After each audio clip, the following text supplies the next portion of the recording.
Welcome to The Explainer. Today, we're diving into an on-field argument, but this was no ordinary spat. This one spiraled into a full-blown diplomatic crisis, it nearly bankrupted a national sports board, and it completely blew the lid off the raw power dynamics of modern cricket. And it all came to a head with this one single quote. After this bitter, controversial loss in Sydney, the Indian captain Anil Kumble said this. And look, he wasn't just complaining about a few bad calls from the umpire. No, he was pointing to something much deeper, a feeling that something was fundamentally wrong here, a sense of injustice that had pushed his team right to the breaking point. So how on earth does one argument almost shatter the world of cricket? This was so much more than just a controversial match. The whole thing became a flashpoint, right? It just ripped the curtain back and showed everyone the massive power shift happening in the game, from cricket's old guard to its new financial kingpin, India. So let's get into it. How did we even get to this point? All right, first up, let's be really clear. The explosion at the Sydney cricket ground didn't just come out of nowhere. It wasn't a random event. It was actually the culmination of months and months of tension that had been escalating between the two best and most aggressive teams in the world. They were already on a collision course. So you can trace it all back a few months. It really kicked off with some heated words during the T20 World Cup. But then, it got a lot more serious. During a one-day series in India, Andrew Symonds, and this is key, he was the only player of West Indian heritage on the Australian team, was targeted with monkey chants by spectators. Really ugly stuff. And this led to a meeting, right? A meeting that was supposed to clear the air. But in reality, it just set a trap. And this gets to the absolute heart of the problem. You had two teams walking away from the exact same meeting with two totally different ideas of what was agreed. The Australians, they left thinking, okay, we've drawn a clear line in the sand. The word monkey is a racial slur, it's off limits, period. The Indians, on the other hand, saw it as more of a general promise to, just tone down the on-field sledging. This misunderstanding was just sitting there, like a ticking time bomb, just waiting for the pressure of a test match to set it off. So, with all that as a backstory, tensions were already sky high. And then, the Sydney test just ascended into absolute chaos. A huge part of that was thanks to a series of just staggering umpiring errors that left the Indian team feeling completely cheated and made the whole atmosphere toxic. And look, this table is just a sample. The errors were relentless, and almost every single one of them went against India. Andrew Symonds himself benefited from a few of them, even admitting later that on one bad call, when he was only on 30, he'd nicked the cover off it. He knew he was out. He went on to score 162. Years later, the umpire Steve Buckner would even admit his mistakes probably cost India the match. So you can see how this created an environment where the players felt like the game just wasn't being played fair. So it was in this complete pressure cooker of a situation that the flashpoint happened. Harbhajan Singh and the Australian bowler Brett Lee actually had a pretty good relationship, and Harbhajan gives him this friendly little pat on the backside with his bat. But Andrew Symonds saw it as a provocation, and he stepped in to have a word. And that's when the fateful exchange took place. Now, this right here is what the entire scandal hinges on. One incident, two completely different stories. You have four Australian players, Symonds, Hayden, Clark, and Gilchrist, who were all adamant they heard Harbhajan call Symonds a monkey. But then you have Harbhajan and his batting partner, the legendary Sachin Tendulkar, who insisted he used a common Hindi insult, Teri Maki, which is basically a mother insult.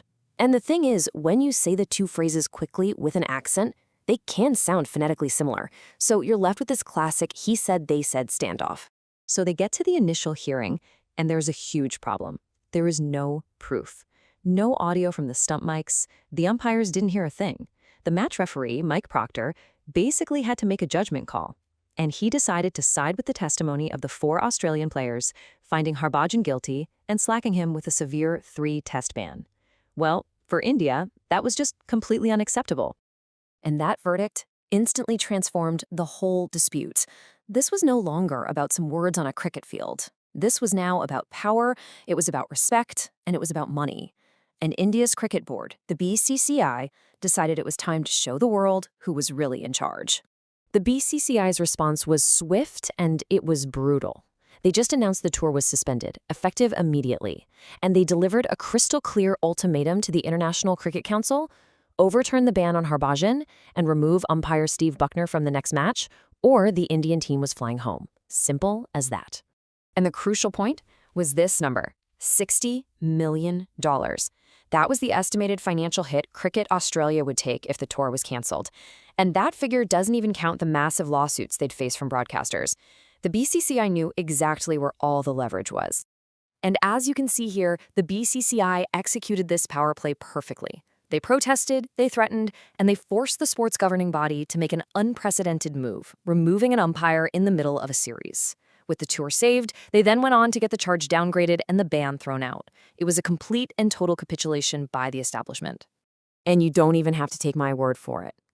Even people inside the Australian camp, like the legendary captain Alan Border, who was on the board at the time, admitted what happened. He said it plainly. The backroom deals were done, they made the commercial decision, not the ethical/moral decision. When faced with financial ruin, Cricket Australia chose the money. So while the boards made their deals and the tour went on, the man at the absolute center of it all, Andrew Symonds, was left feeling completely betrayed. The fallout from Monkeygate would end up having a devastating and permanent impact on his career and his life. His own captain, Ricky Ponting, pinpointed this exact moment as the turning point. He saw how the incident, and especially how it was handled, just broke something inside Symonds. He said his career went into a tailspin from which it just never recovered. Alan Border was even more blunt. He said, flat out, "We hung Andrew Symonds out to dry." Symonds did everything by the book. He reported what he believed was a racial slur, but when the financial pressure came on, he felt like the system, his own board, just abandoned him. And that loss of trust was just profound. The emotional toll really started to manifest in his behavior. Symonds himself admitted he began drinking heavily to cope with it all. Partly, he said, because he felt guilty for dragging his teammates into the whole mess. His focus was gone, and after several disciplinary breaches, his international career was over just a year and a half later. You know, this whole scandal was a seismic event for cricket. It forced the sport to confront its own failures, and it led to some really significant changes in how the game handles conflict, money, and power.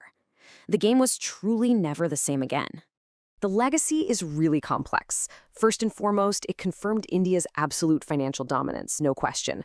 But it also triggered real institutional reform.